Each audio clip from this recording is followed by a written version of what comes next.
লেবাননের দক্ষিণাঞ্চলে বুর্জ কালাউহা শহরের একটি স্বাস্থ্যকেন্দ্রে ইসরায়েলি বিমান হামলায় অন্তত 12 জন স্বাস্থ্যকর্মী নিহত হয়েছে।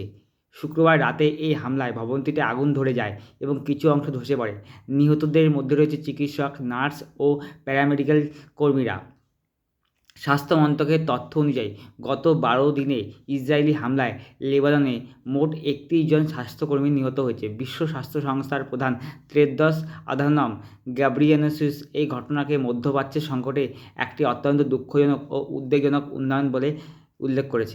লেবানন কর্তৃপক্ষ বলেছে, বর্তমান সংঘাত শুরু হওয়ার পর থেকে ইসরায়েল অন্তত 37 বার স্বাস্থ্যকেন্দ্র ও চিকিৎসা কর্মীদের উপর হামলা চালিয়েছে। এতে লেবাননে রেড ক্রস ও সিভিল ডিফেন্স সংস্থাও ক্ষতিগ্রস্ত হচ্ছে। এই সংঘাত শুরু হয় 2রা মার্চ, যখন হিজবুল্লাহ ইসরায়েলের দিকে রকেট হামলা চালায়।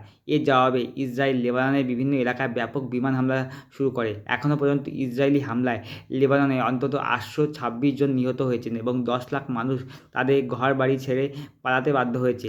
ইসরায়েল সেনাবাহিনী দাবি করেছে, হিজবুল্লাহ নাকি অ্যাম্বুলেন্স ও স্বাস্থ্যকেন্দ্রকে সামরিক কাজে ব্যবহার করছে। তবে লেবাননের স্বাস্থ্য মন্ত্রণালয় এই অভিযোগ সম্পূর্ণরূপে অস্বীকার করেছে এবং বলেছে এটি হামলার অজুহাত তৈরি করার একটা চেষ্টা। বিশেষজ্ঞদের মতে, আন্তর্জাতিক মানবিক আইনে চিকিৎসক ও স্বাস্থ্যকর্মীরা বেসামরিক ব্যক্তি হিসেবে সুরক্ষিত, তাই তাদের উপর হামলা যুদ্ধ অপরাধ হিসাবেও গণ্য হতে পারে।